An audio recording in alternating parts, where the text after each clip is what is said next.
Most men are stuck in a cycle of confusion, desperately chasing love, validation, and happiness from women.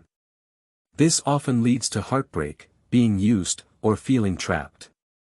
But over 200 years ago, philosopher Arthur Schopenhauer exposed a brutal truth about human nature, a reality that most men refuse to accept. By the end of this, you'll see exactly where you've been deceived and how to finally take back control. So pay attention, because what you're about to hear isn't just controversial, it's the missing key that most men will never grasp. The biological illusion of love. Schopenhauer didn't believe in fairy tales. He saw love for what it truly is, a biological trick, a ruthless illusion designed by nature for a single purpose, reproduction. When you feel that powerful attraction or the conviction that she's the one, your brain isn't connecting with her soul. It's making a subconscious calculation, assessing fertility, genetic compatibility, and survival advantages. Schopenhauer wrote, "Love is the ultimate goal of almost all human effort. It is more important than anything else in life." But he didn't mean it in a romantic sense. He saw it as a temporary chemical high that fades the moment it serves its purpose. Think about it. How many men have destroyed themselves for a woman who later walked away without a second thought? How many marriages crumble once the passion evaporates? That's not a coincidence, it's nature's design. Women don't choose men based on fairness, loyalty, or logic. They follow an ancient selection program hardwired to seek status, security, and genetic superiority. A man's devotion means nothing if he can't provide these. This isn't misogyny, it's an observation. Look at dating apps where a small percentage of men get the most attention. Look at history where kings died for mistresses who betrayed them. The pattern doesn't change because the biology doesn't change. The tyranny of the weak. Most men believe love is a transaction. If they sacrifice enough, care enough, and prove their worth, they'll be rewarded. But Schopenhauer warned, to be loved, one must not be just, but clever. Women don't fall for nice, they fall for strength, not just physical, but social, financial, and psychological. This is why the nice guy often finishes last. He misunderstands the game, believing love is earned through service when women are instinctively drawn to men who don't need to serve. Have you ever noticed how a woman loses interest once she's secured man, and the chase reverses? Schopenhauer called this the tragedy of possession. The thrill isn't in having, it's in conquering. Once the conquest is over, biology moves on. This is why men who cling too hard, who make a woman the center of their world, inevitably watch her walk away. Here's the twist, this isn't a woman's fault. It's nature's. And the man who understands this stops blaming. He starts strategizing. Schopenhauer's lesson isn't to hate women, it's to see them clearly, to recognize that love isn't a fantasy, it's a negotiation. And the man who negotiates from weakness loses every time. The path to true power.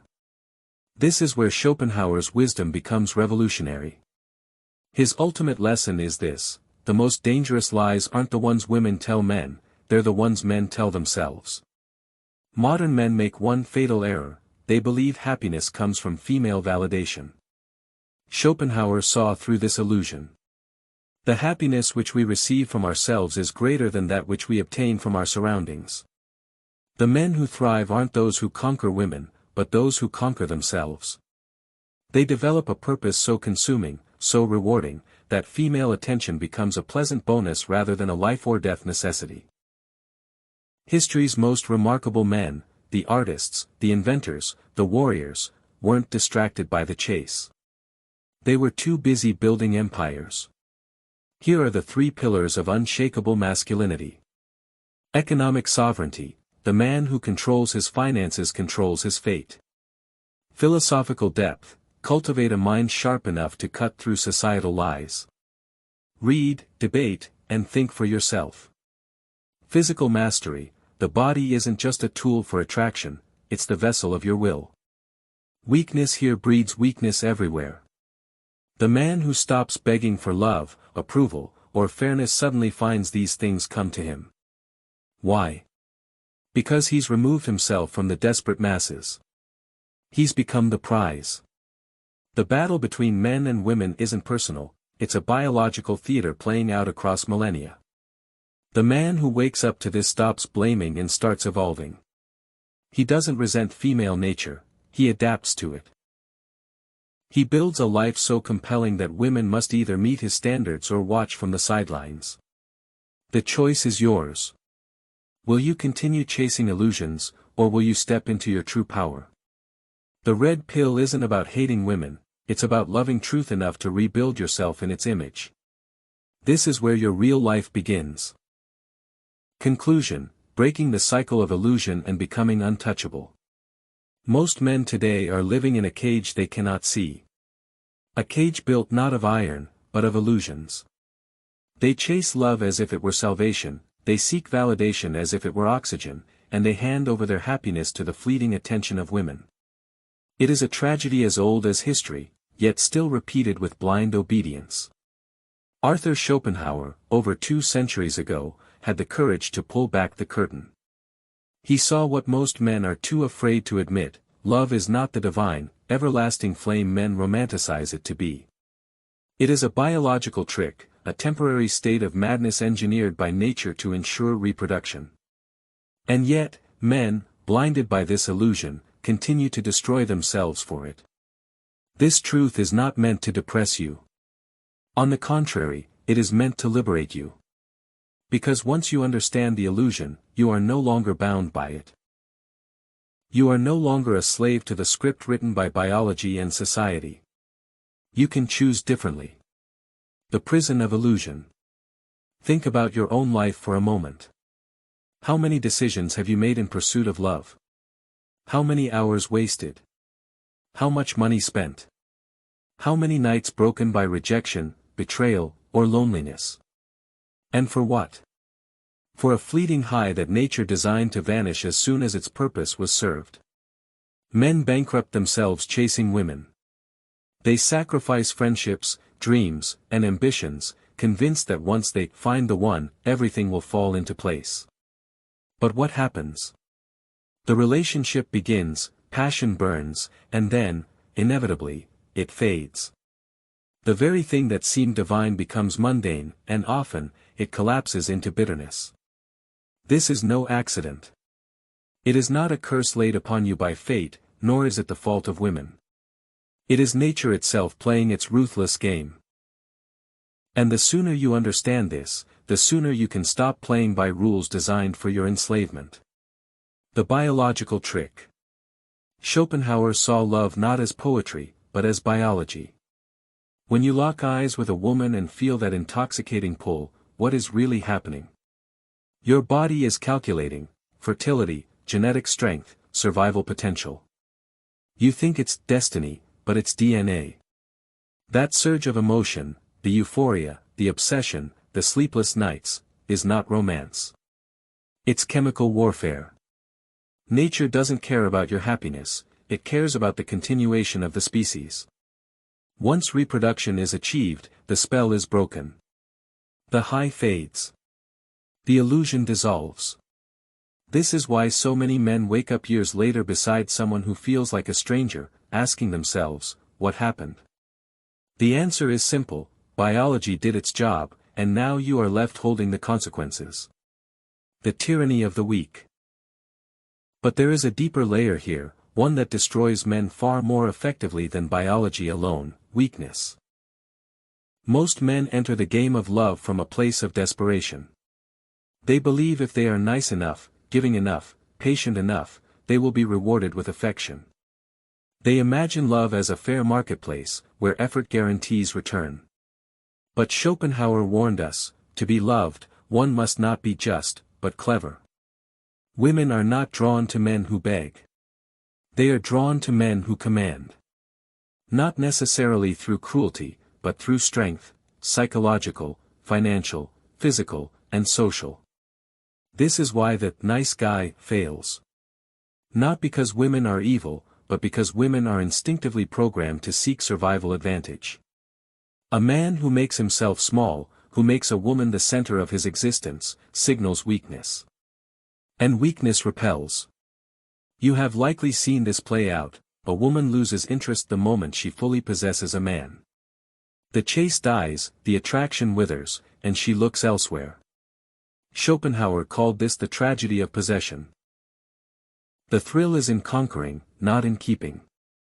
Beyond blame, the Stoic shift. Now here is where most men fall into the trap of bitterness. They see this truth and conclude, women are the enemy. But Schopenhauer, though cynical, was not advocating hatred. He was advocating clarity. The truth is not an invitation to rage. It is an invitation to strategy. To stop wasting your life fighting against nature and to start aligning yourself with it. To stop blaming women for being what they are and to start mastering yourself. Once you see love for what it is, an illusion, a negotiation, you stop being deceived. You stop begging. You stop clinging. You stop expecting fairness in a game that was never designed to be fair. This is the Stoic shift, accepting reality as it is, not as you wish it to be. The path to power. So where does this leave you? Stripped of illusions, staring at a brutal truth. But within this truth lies immense freedom. The man who understands the game can choose not to play it on nature's terms. He can rise above it. He can redirect the energy wasted on desperate pursuits into building himself into something untouchable. Schopenhauer's wisdom points toward a path of true power. A path where happiness is not outsourced to the fleeting attention of a woman, but cultivated from within. Where purpose is not defined by conquest, but by creation. Here are the three pillars of that path. 1. Economic sovereignty. Money is not about luxury, it is about freedom. The man who controls his finances cannot be controlled by anyone else. He is not forced into desperate compromises. He does not beg for validation.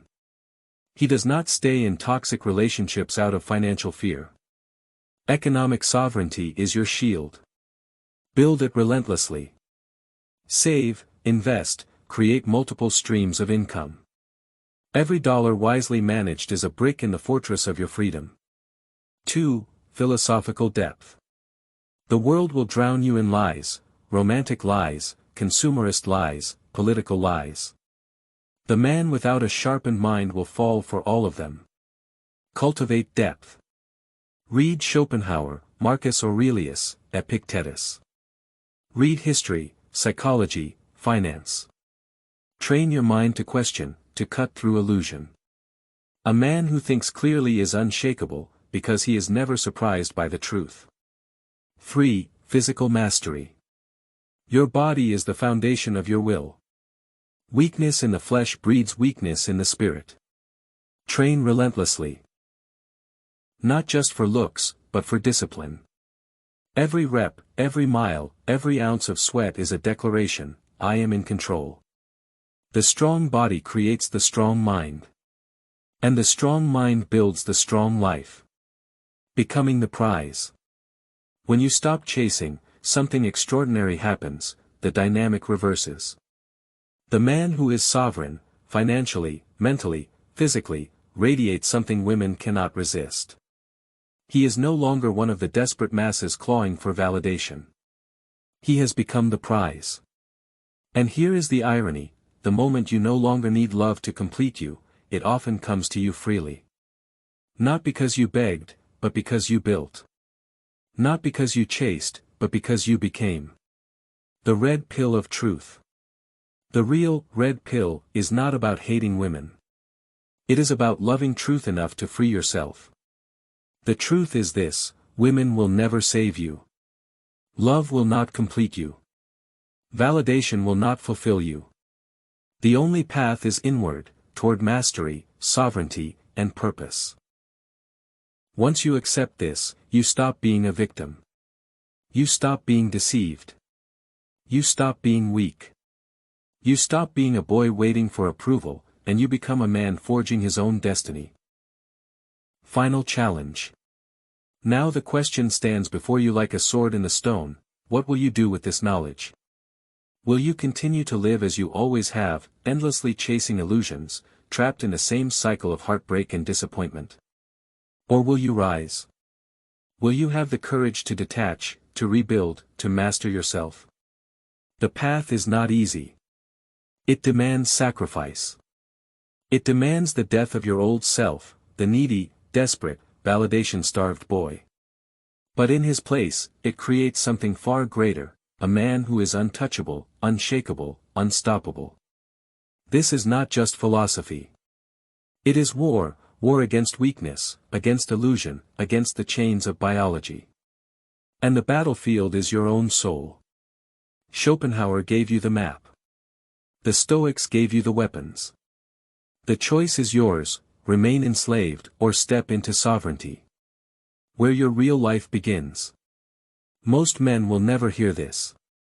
And of those who do, most will ignore it. They will return to the comfort of their illusions, chasing love like addicts chasing a high. They will die in chains, never knowing freedom. But a few will awaken. A few will see the truth and embrace it, no matter how uncomfortable. A few will refuse to live as beggars in a rigged game. Be among the few. Take this knowledge and forge yourself into something nature cannot manipulate, society cannot enslave, and women cannot control. This is where your real life begins, not in her arms, not in her validation, not in her approval, but in your sovereignty. The man who masters himself needs nothing. And because he needs nothing, he can have everything.